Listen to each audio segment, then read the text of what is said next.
It is 6 p.m. We will call the meeting to order. Clerk, may I have a roll call and an establishment of a quorum? Cindy Biting. Here. Mary Beth Shaw. Barb Stotts. Here. Mike Wagner. Matt Crowe. Dylan Helvenstein. Here. Angie Wolf. And I approve the posting. Please join me in the Pledge of Allegiance. I pledge allegiance To the flag of the United States of America and to the republic for which it stands, one nation, under God, indivisible, with liberty and justice for all. Oh, you're fine, yeah.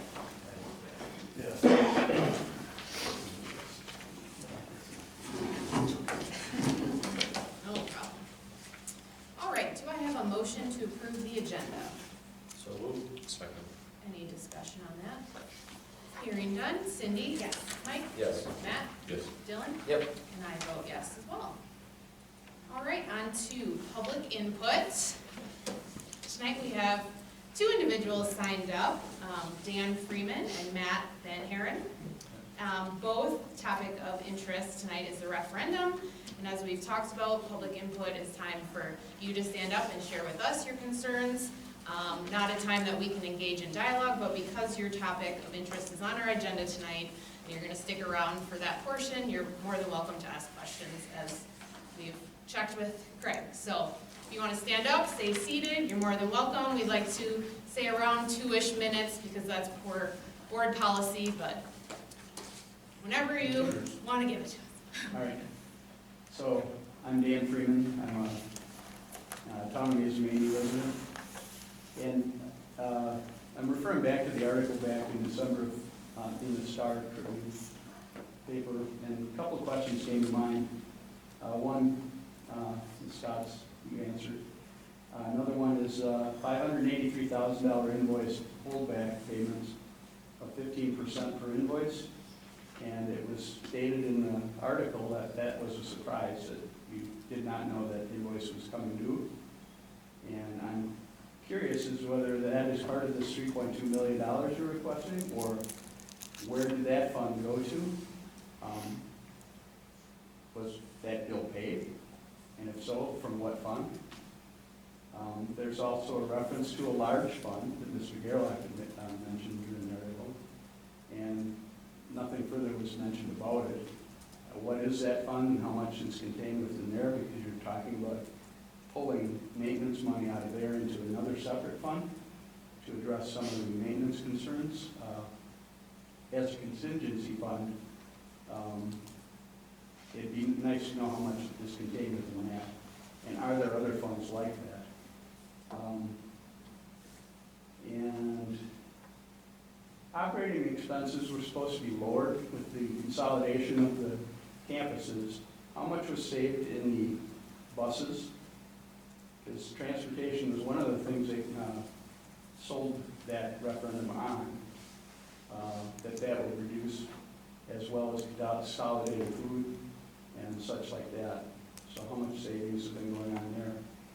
And there was also supposed to be, my understanding is that the completion of the school had an overage.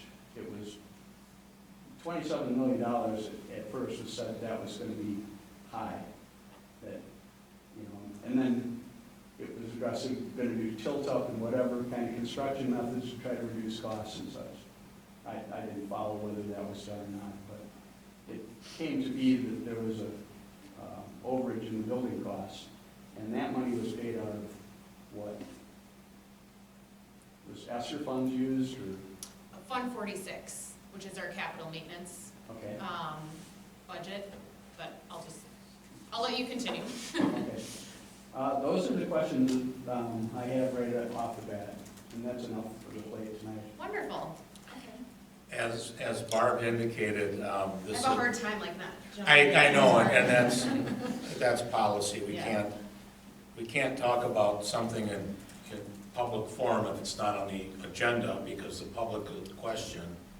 If I knew you were talking about the $583,000 of the invoice at 15%, I would have come to the meeting because I would have wanted to learn about that too.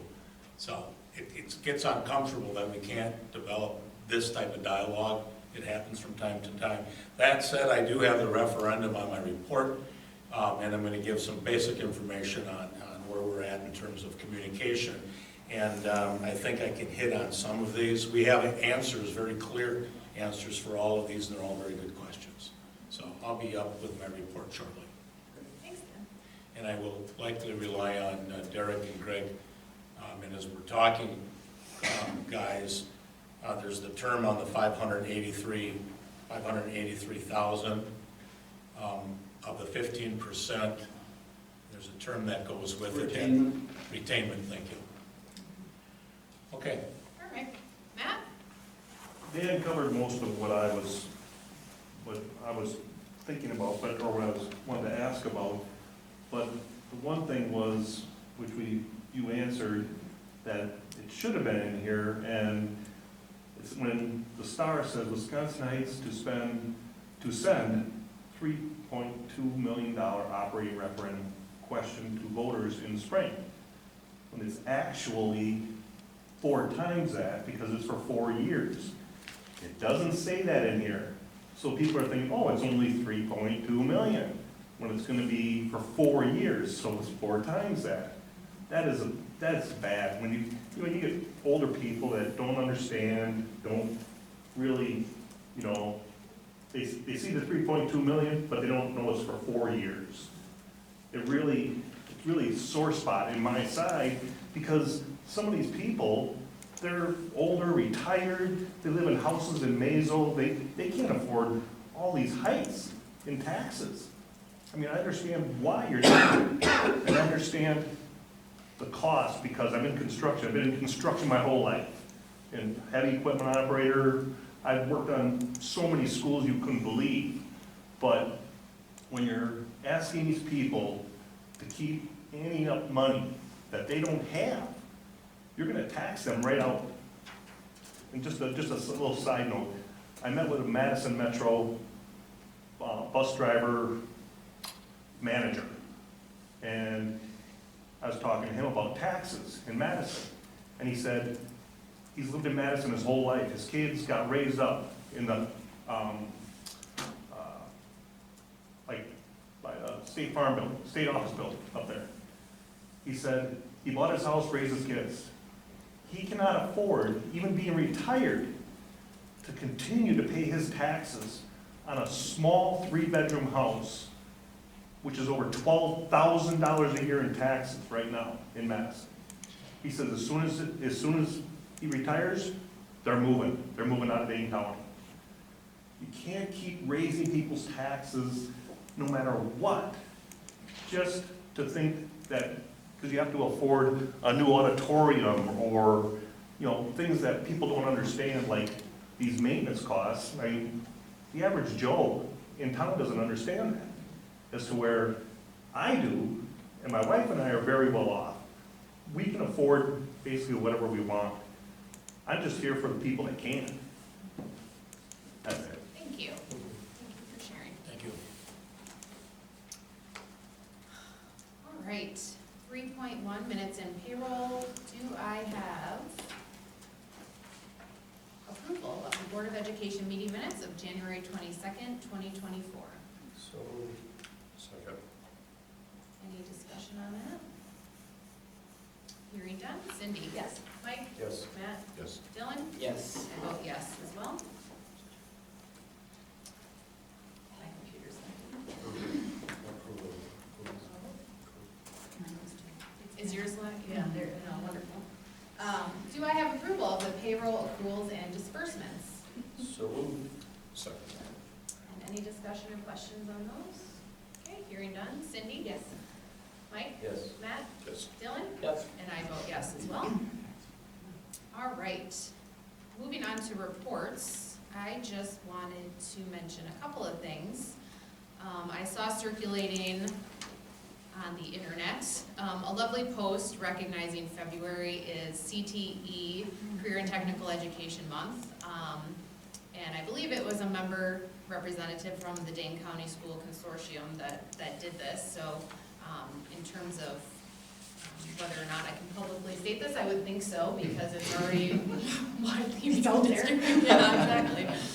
And so I just thought it'd be nice to recognize the businesses who are in partnership with us and the students that are gaining some invaluable opportunities through them. So we have Jonathan Doyle, who's at Deck Dogs LLC. Thank you, Angie, in your absence.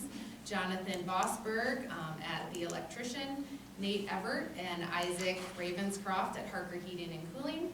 Emma Rickey at Greenway Terrace in Spring Green. William Pulowski at UW Health. Emma Mickelson at ETC. Ian Cartman at Plastic Ingenuity. And Alyssa Farrell at McFarland's. And again, just great recognition in the opportunity that our youth apprenticeships are in getting a head start on a potential career path, or just getting our students diversified in certain career explorations. So that's something to celebrate for sure.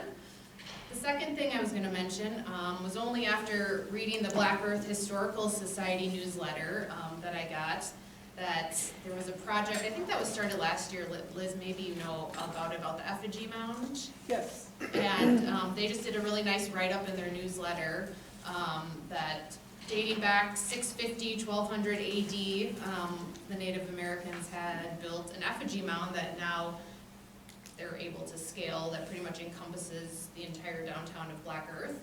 And that Owen Dance, a student of ours, made a wooden frame along with Sarah Lemke, adding a ceramic model.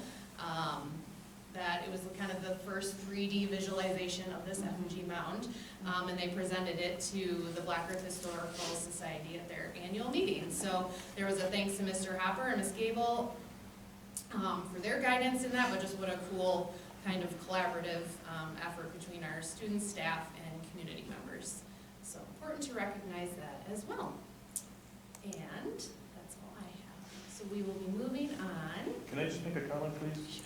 It's nothing major. Those businesses that you're incorporating with like apprenticeships and stuff like that, you have no idea what that does. It is the best thing you can possibly do. Yep. The operating engineers, that's my union, they do it in like McFarland and other schools. They have simulators that these kids can sit in and they get credit how to run equipment, GPS dozers, backhoes, all that stuff. And if they come out of high school and go into the apprenticeship, they start out at $60,000 to $70,000 a year with benefits. So that's, just let you know, Yes. I didn't mean to interrupt, but that is the best thing you guys could possibly do. We know. It is, We're- it's unreal. This is just the beginning. Yeah. But absolutely. Thank you for that. Dale, you want to start us off? Sure. Last board meeting, I talked about our mid-year testing taking place, so I thought I would include some data in this month's report. You can see that on the document, the iReady mid-year results, we look at the bottom, it says from 18%, from 24%, those were our fall scores. So you can see where we're pushing. So we want to push the kids to the left. Scores are always lower in the fall. You think they're coming into a grade level, so if you're a fourth grader, you're probably going to test at early or just before fourth grade level. And so we like these numbers, we're on track, they look really good. With iReady, new feature that they have came in last year, projections on the forward exam. So they'll take the iReady results and how they answer questions there, and we can project where students are going to score on the state test here in April. You can see our students achieve typical growth. We're sitting at about 63% of our students. If they achieve the stretch growth, it's over 70%. So state average last year hovered around 40%. So initial numbers look good. We've done a lot of diving in student by student. All our grade level teams have had their data meetings. We've rearranged our intervention schedule. So we like what we've done this school year with our SIP goal and our planning moving forward. So on track, and we like our numbers, at least at the mid-year point, so that's pretty cool. Also just put in there, just our addition, we've talked about this before, but curriculum rotation, just wanted to update. Doing social studies in Spanish this current school year, but highlighted in the board report the student services piece. Next year, we had planned to take a year off, focus on PLC and some other things, but the student services issue continued to come up, and so made the decision to put that right in the rotation so that all those areas, our guidance, counseling, social and emotional learning, can be part of our budget planning on the academic side. I think that's a nice improvement there. And then I'll finish with big day coming up on Thursday. It's the 100th day of the school year. So it's a big deal in the elementary level. So, any questions for me? Board Docs is having a bit of a moment right now. Yes, I they think. So we can't open the report, shoot. but I was able to look at it earlier, and you answered my question about, oh, thank goodness. So the mid-year is now, and then the other graph was at the beginning of the On the year? bottom, you see where it says, let's go back up, Bev. The bottom, you can see in parentheses, it Yeah. says from 18%, so. That was the beginning of the year, this academic year in the fall. Correct, that's where they scored in the fall, and so now that group has climbed to 40%. Oh my gosh. What fantastic work. That's incredible. I didn't quite understand what the background either, so. Very curious to see how the projections on the 4 exam line up. We didn't do that last year, but we'll pay attention to that to see if the predictions are on track. So we can identify students, especially if they're close to moving up a level, we can hit on some skills. 1 point can make a difference. That's what Liz likes to say. How often do you guys have conversations between like that transitional time, 4th, 5th, going into 6th, 7th of do teachers and staff kind of get together and talk about the data and how things connect or don't, or, We used to have more, we used to meet in the spring. We try to touch base in the fall now. It depends on the school year, but I don't know how much we did that this school year. A lot easier now that we're all out here. So in the past, we've actually scheduled days, or we scheduled time during our in-service during August for those grade level teams to meet, to talk about kids. A lot of that happens, especially students with IEPs and things. Those students with academic plans, we definitely meet, but we don't always talk about all the students. It's mainly the students that have specific plans in place. anything else for Dale? Thanks, Dale. Liz? January and February have been busy. We ended one semester, started the next. We have been prepping for testing. So in a month from today actually, we will be giving the ACT Plus writing online for all juniors. And then that kind of opens testing season and we go from there. So that's primarily what I'm focused on right now, that and staff evaluations. So, kids are busy. This week is midwinter, so we have a formal on Saturday. Feel free to volunteer to chaperone. But other than that, kids are getting out, doing field trips. We have Visual Arts Classic competition this week and National History Day on Saturday. We have some field trips coming up later in the month. We'll see if the PE field trip to Tyrol continues. With the weather being the way it is. But yeah, they've been busy, so it's been never a dull moment, I guess I could say. And that, the racing trip, that'll be very interesting for them. Yeah, so they are, they've had a lot of help from our Tech Ed Advisory Board members and mentors with our racing team, and Shayna Clerkin took the lead and did a silent auction. She did well last week on Thursday to raise money for the racing team. So they're very engaged and very excited to be doing all those things. And to speak to this gentleman's discussion about operating engineers, we have 2 students who are doing that now. They just started it. So they'll be in youth apprenticeship this spring and then next year. I'm gonna be able to retire, I can retire this year, but I'm gonna go another 1 or 2 more years. And my retirement, it's as good, if not better, than like a state retirement. The operating engineer is just unbelievable. And they're, Union jobs.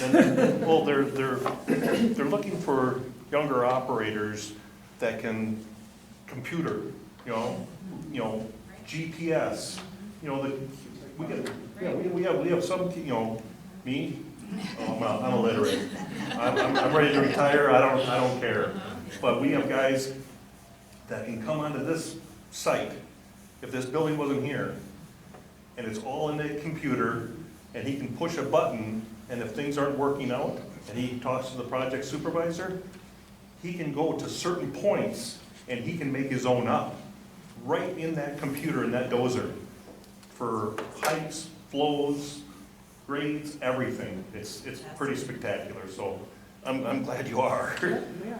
We're hoping to do a local career fair type Mhm. thing with some local businesses and Yep. construction and the trades. So I'll make sure we invite you in, Yeah. because you have a good sales You pitch. should, because, Yeah. like I say, I mean, I can get stuff from Terry McGowan, our president. Mhm. He is the best advocate for this, for anything. They just, you know, it's a good opportunity to get into. I just have a question. I had heard somewhere, is ACT now offering kids the option of doing it on a computer versus paper, or both, or? If they pay for the test themselves on a Okay. national test date, they can Okay. choose which format they take it in. We So not a choose pre-ACT, it has to be, well, okay, so the ACT plus writing, in December of this year, we as a school had to choose whether we were doing paper and pencil or online. We chose online because our students have never do not have a lot of experience, I shouldn't say never. They do not have a lot of experience with bubble dot tests, and we found when we did administer bubble dot tests, they didn't finish because they weren't used to that method. So we did the research with ACT, and ACT is not going to release a version of the test online that is not going to yield the same results as a paper and pencil test. So there's really no difference. They both have reliability and validity. So we've chosen the last 2 years to give it online. And so this is the 3rd year we've given it online. so if there are students that would prefer to take it, Paper and pencil, Via they paper certainly and can, pencil. but they're gonna have to just pick a national test date and pay for it themselves. okay, so we wouldn't offer it on site? No, we can't, because the Smarch test date is a state test date. It's not a national test date. Oh, okay. So state test dates are controlled by DPI and ACT, and you had to make a selection in December, whether you were testing paper and pencil or you're testing online. And so we chose online. So, Great. yep, there's no other way to do it, yeah.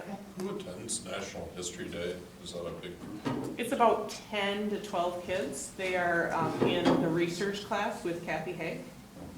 So they have been doing research projects on topics in American history since probably about November, and then they have to submit, they submit online their work, and then they're invited to, like, the regional competition is in Madison, so, yeah. Matt would like to chaperone. That's what I heard. I know. I'd like to see it. I know. It is really neat, because it's kids So throughout the also- state and, yeah, on different research topics, so. I just wanted to point out, thank you for all the work you do every day. If you can't come to work one day and 4 people have to fill in for you, I think it speaks to how much you do every day for us, so thank you for your hard work. Yeah, the concussion's gone. Last week I lost my Okay. voice, so, you know, Oh. like every other week there seems to be something right now. I'm not entirely sure why, you Oh know. my God, yeah. They So- closed the gym doors for your Yeah. access yeah. beyond this point. Everyone keeps saying I should be wearing helmets. Like, I was flat up against the bleachers. I don't know why. Someone needs some practice on throwing. One last thing I noticed in the in-service schedule, that there may have been some conversation about student travel to DC. Is there talk about reviving that trip? So we had World Class Travel had come in a couple of weeks ago to ask if he could speak to our middle school teachers to see if there was interest. And Dawn Stotts typically does DC travel, and she's happy with the company that she used, but I said I would, he's like, I'll bring free donuts. So I'm like, okay, well, I can give you 10 minutes of their time. So, so I did. And I think Dawn talked to me this afternoon. She has some students who are currently in 8th grade that want to do DC, and then she has some younger ones. So she's thinking that she will restart travel to DC probably next year. So we'll have a mix of like freshmen and middle school kids who will be going. But she's, the company that presented today is $1,000 more than what the one she uses. Okay. So it's more of a price concern too. It just sparked. Total $1,000 or? $1,000 per kid, more, That is Yeah. very, yeah. I was So- just excited to see that, because I know that was a major concern and loss through COVID, that trip, and so many people look forward to it, so I'm happy to hear she's at least willing. She was our guru, so. Yeah, she is willing, and she tried like the year after COVID, but the kids that had been interested had Right. moved on, they were older, and they were no longer interested, so, but she's hoping to be able to do it next spring in 25, yeah. And Matt actually might chaperone. Oh, yeah. I would suggest no on that, You don't know what he's interested You're really in, trying that here, Mark. history. but it's middle school children, yeah. I have an interest in seeing if there's an interest in a history/geology club that would be for students, but also the community. But that's Yeah. just a long-term Did you thing. see my push? I'm really trying to. Yeah. Yeah, my immediate chaperoning needs are this Saturday, so you know, like if you want to come watch children Gotta start dance. somewhere. I Yes. work this Saturday. Oh, darn, I know, yeah. All right, thanks, Liz. Yep. Greg, Derek, short. Yeah, kind of just going through budget monitoring, kind of year-to-date versus prior years. Also just kind of doing some referendum support, kind of developing the flyer, models, kind of projections, really narrowing those down, and answering questions that come up after presentations from community members that Craig says, hey, Derek and Greg, get these answered so I have an answer next time I present. And then just always just trying to refine that presentation so the best, most accurate info gets out to the community like it should.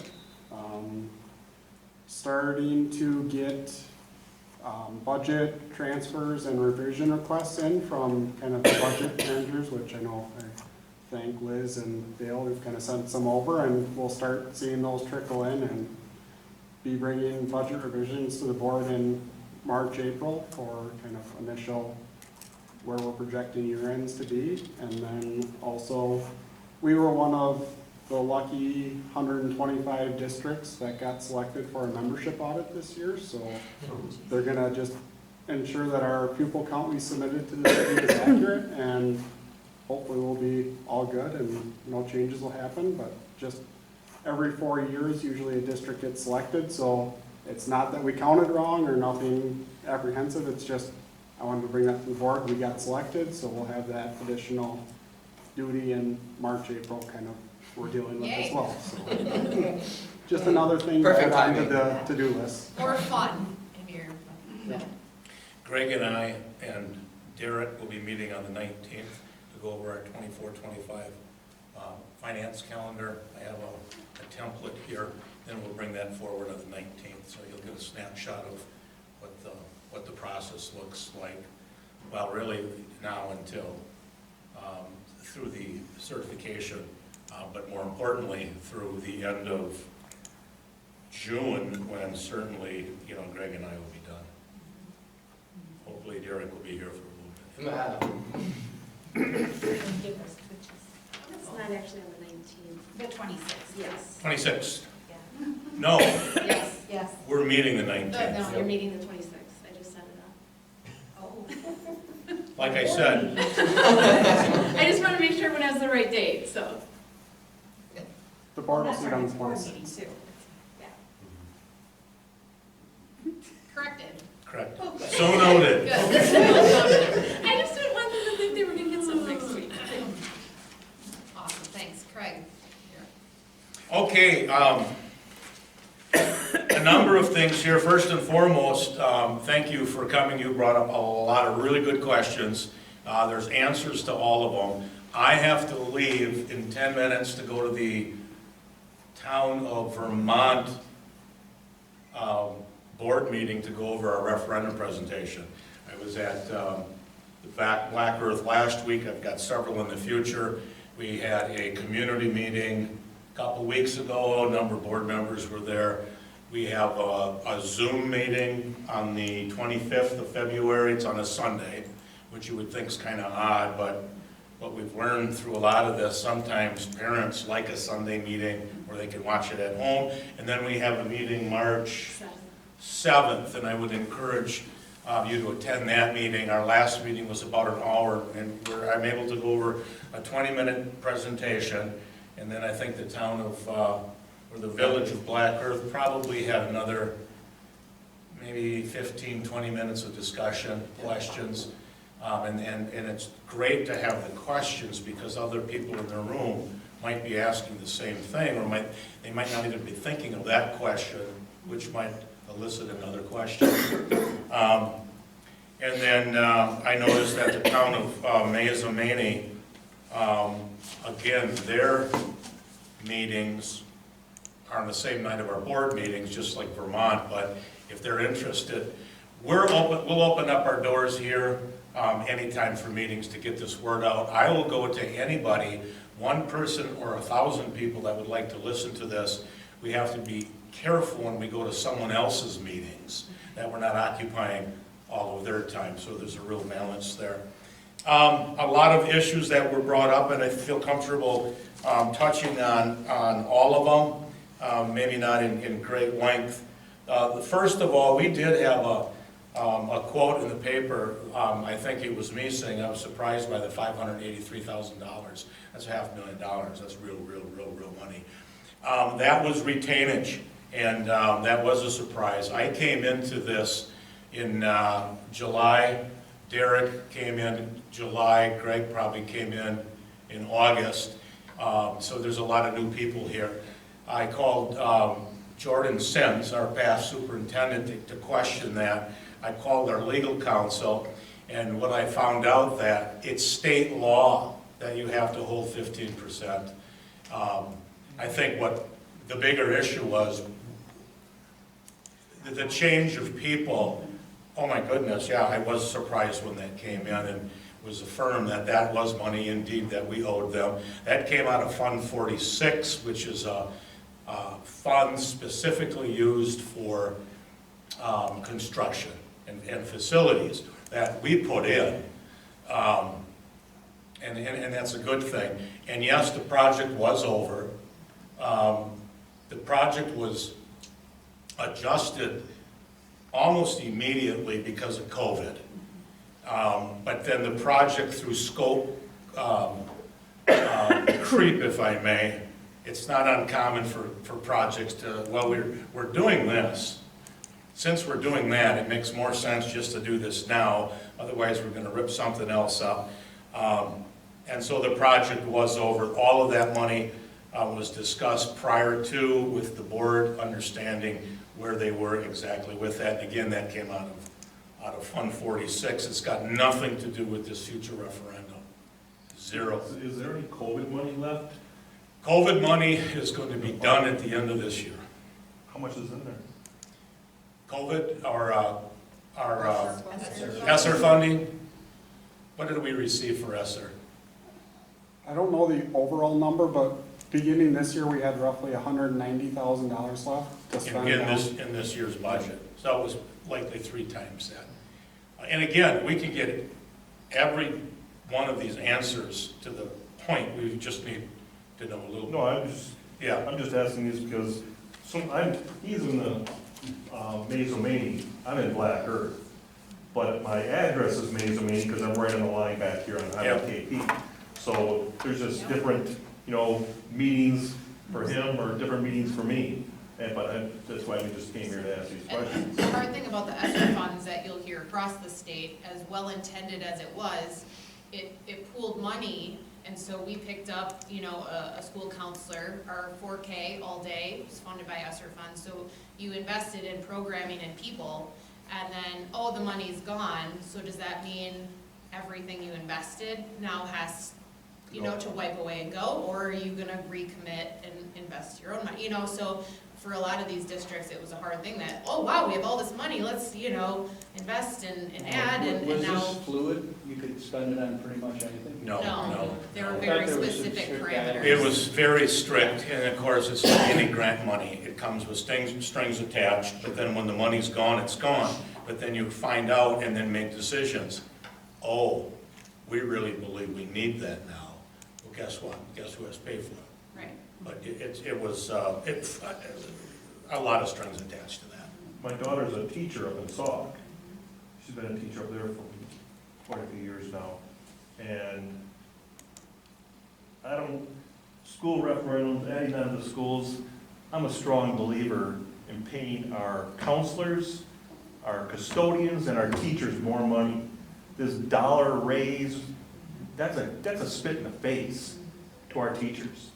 You have to deal with these children every single day, especially, from high school, where you have more problems, to the grade school, where parents aren't being parents anymore.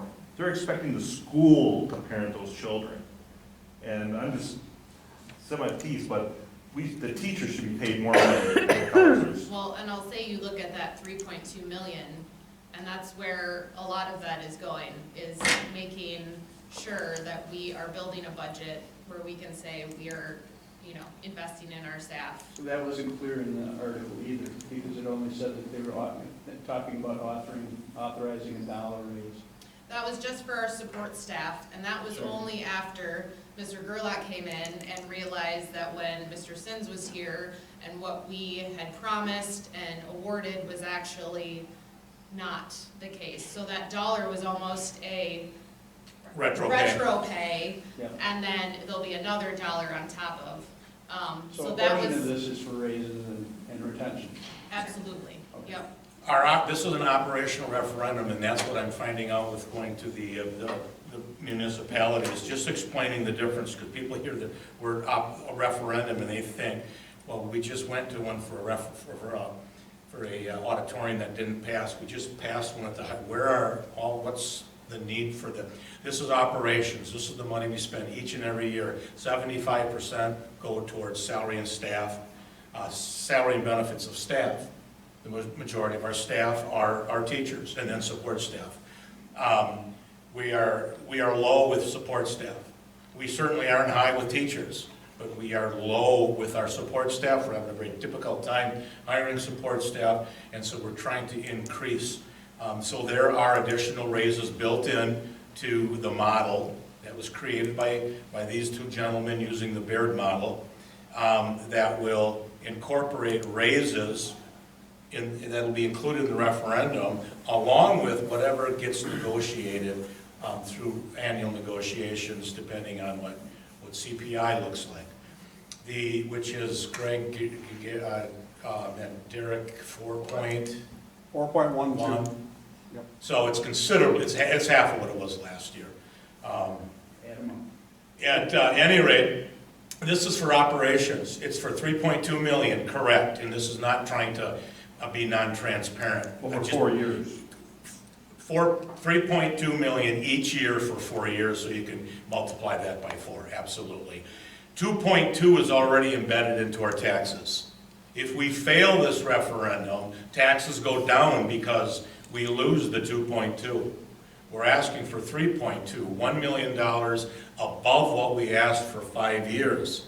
That's because of costs going up and inflation and salaries and benefits and all of that. So the increase on a $100,000 valuation will go up $9 on top of what they are now, which does include that 2.2. So one would argue if we fail it, your taxes are gonna go down, sure, because that 2.2 is gone. That's embedded in the 3.2. The increase from this year would be $9 on 100,000 per year on a $100,000 evaluation.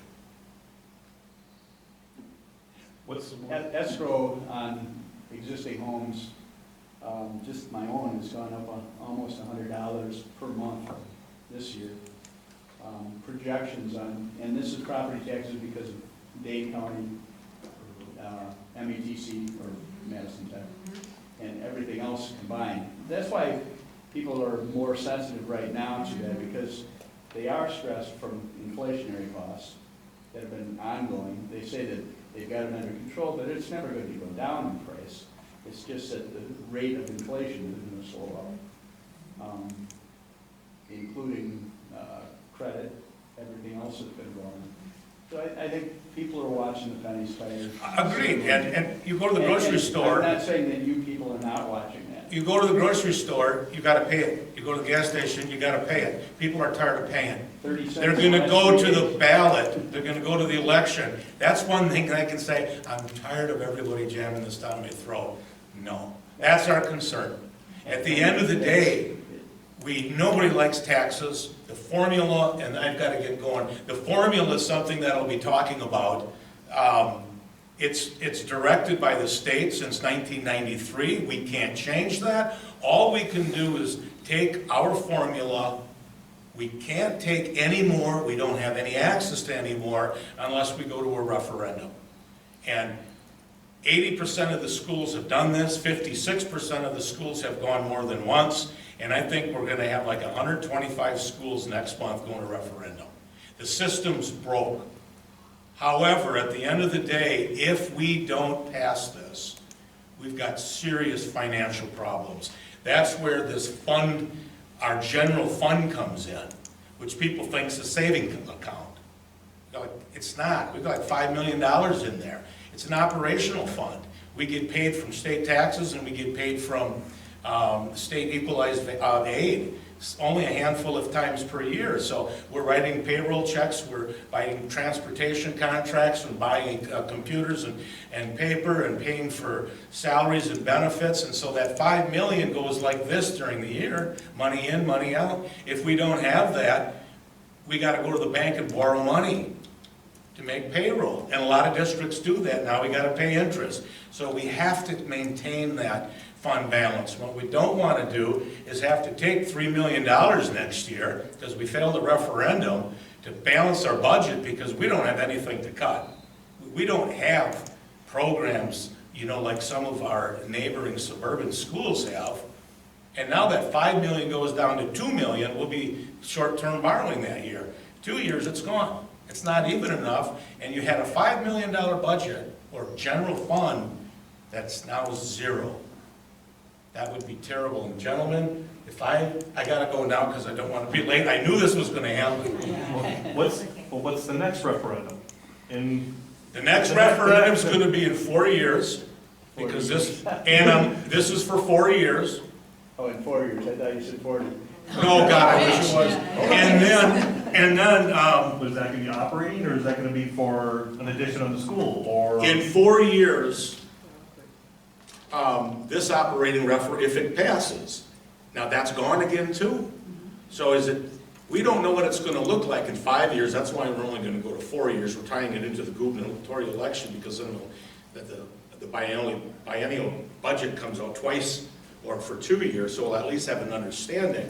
But unless something changes at the state, this has been going on for 15 years. But I thought our governor knows how to run schools. That's my out right now. I would just like to say the Milwaukee Journal ran a very good article, and it's titled "Wisconsin Schools Are Facing Fiscal Cliffs, Closing Buildings and Going to Referendum.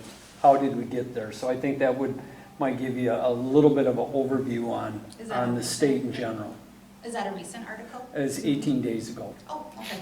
Yeah. Now, without getting into politics, because I don't, this started in 1993. Absolutely.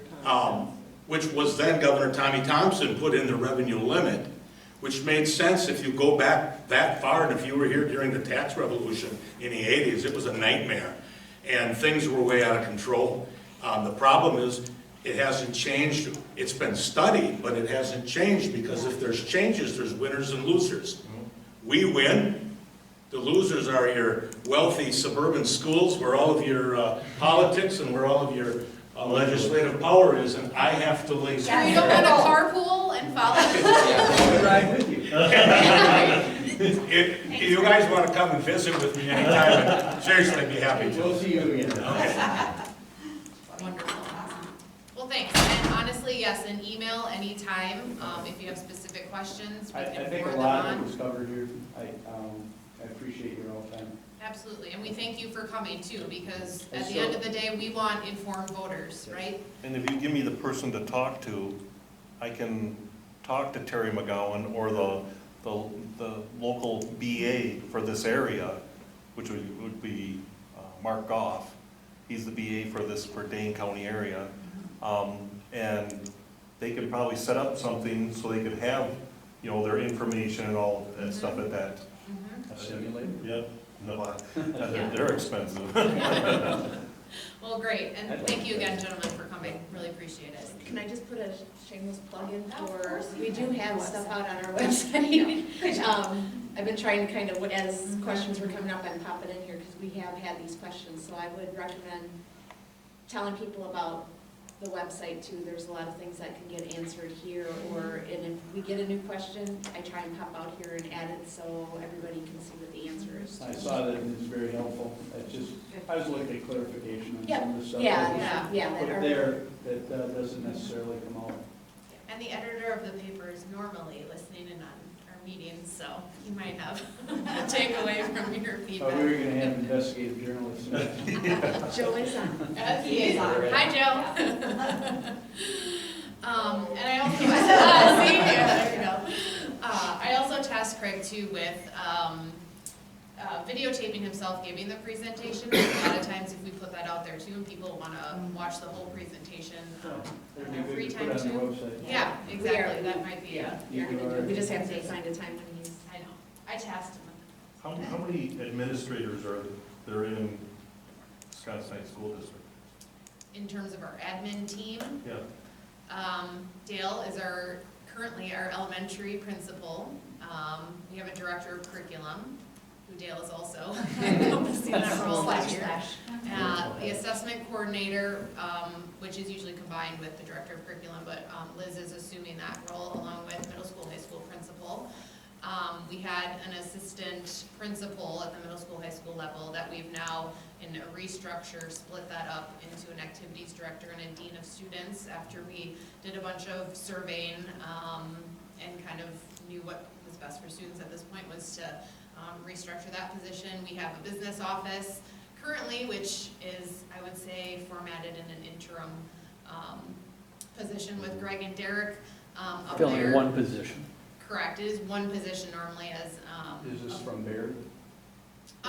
No, we do consult with Baird though, specifically for the referendum Right. information too, yes, so we work with them, but technically in the office, we would have a business manager of sorts, but because that's kind of in an interim period, we're reassessing what that position looks like.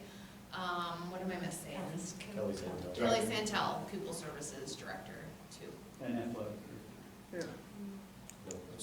That's what is correct. Correct, so the assistant principal previously, before the restructure, actually took on the AD role too. But that will be split into two separate positions, because the needs are there, and that's that. So, again, email us, we're all ears, thank you for your attendance. You don't have to sit through the rest of our meeting if you don't want to, I always say that. Thank you all for your time. Yeah, thank you guys. All right, 4.3 is convention discussion. We're actually gonna table that, because Mary Beth and Anthony are absent, and they'd probably be a couple of the ones that really wanted to give their input, so we will be tabling that. And then moving on to district business, curriculum goals and standards. So, correct, the amendment to the 24-25 calendar does not need new action. It's just for transparency. Yeah, Yep, we didn't so- change any correct. days or anything, we just moved it. Yep, correct. And then 25, 26 is there for first reading, and that will come back at a later date. Take a look at those. Any questions initially? Great. Policy 5.2 is the same. Craig was gonna chime in about his discussions with Neola, but again, these are all first readings, and we'll come back to a later time, so read through and, I love how they I know. it's so nice how they detail everything, Right. so you don't have to actually read it. Exactly. Change language, change Yeah, under, yeah. right. My brain would not follow. Let's say I wanted to read those policies, how do I do that though? Is it They're on like Board Docs. on Board Docs, the policies are already updated? So if you go, when you're in, under the executive session of this particular, it tells you how as a board member to get into those Oh, drafts. okay. And Thank to you. look at specific policies, 17.1, blah, blah, blah, but noted that obviously the changes aren't updated. Right. So the first reading's here, and then you'd have to compare and contrast. You Gotcha. know, yep. Any questions on that? Okay. And moving on, 5.3, budget and finance, defeasance summary. So this is just kind of bringing this to you as the board. We kind of have a packet that Baird gave us. We've kind of been in preliminary discussions with them.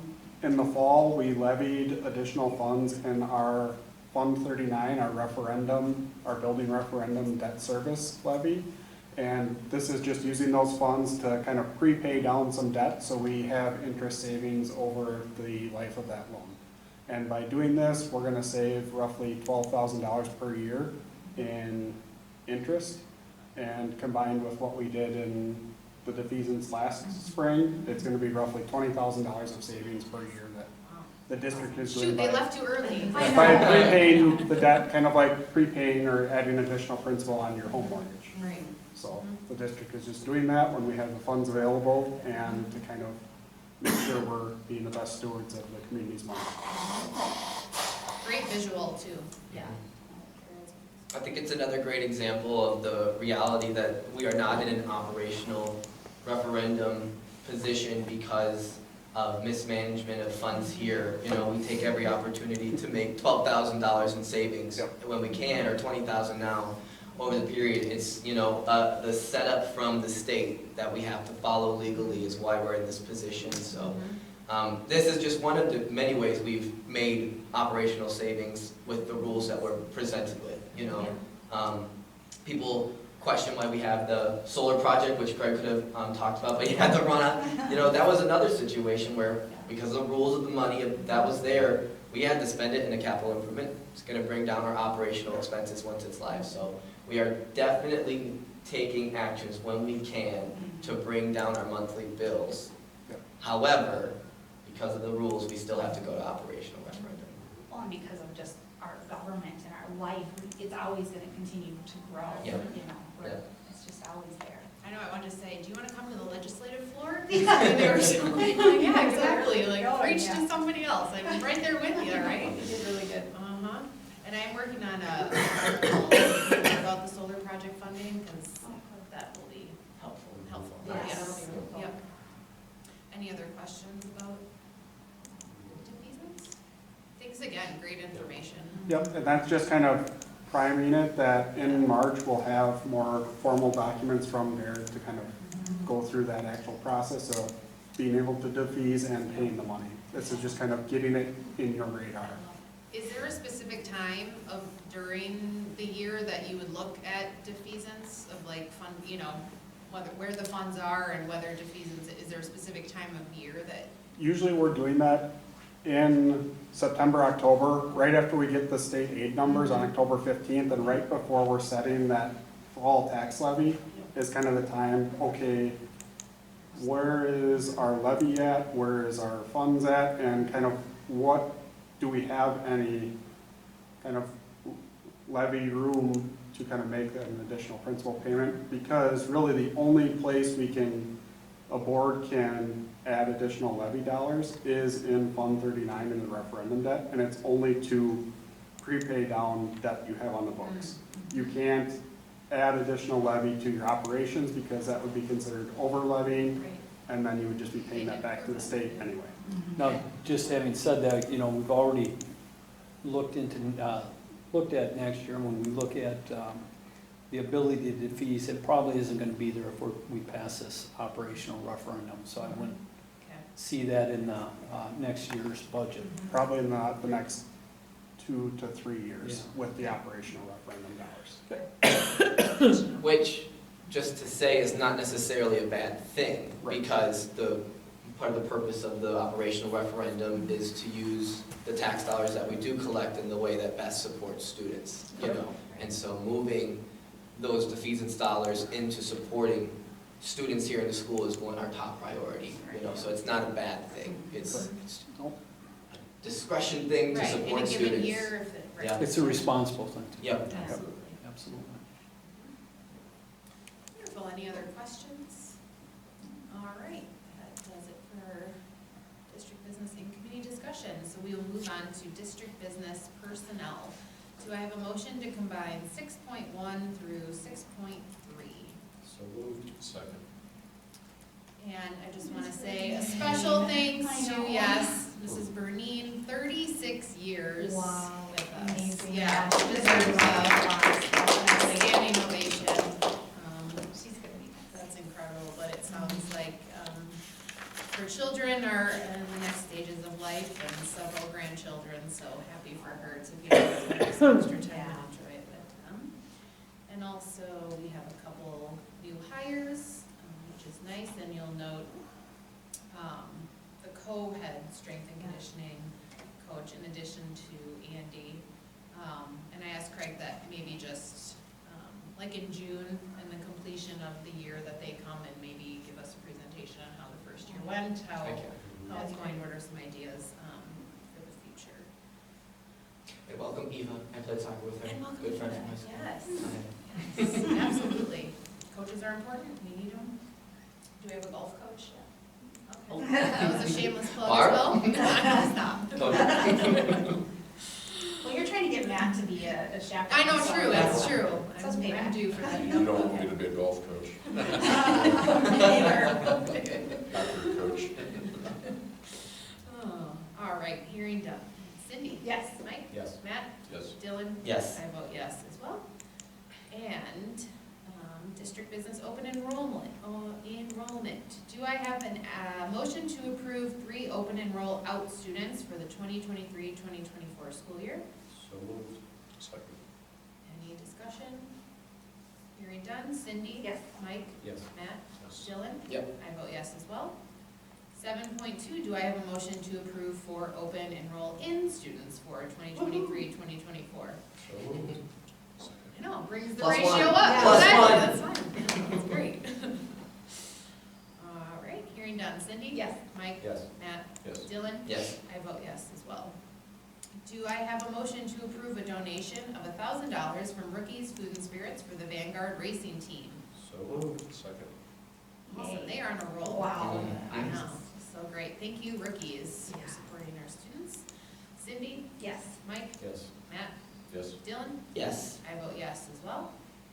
And then some 3 separate acknowledgements here. A donation of $100 from Joe Flynn to the Vanguard Racing Team. Thank you, Joe.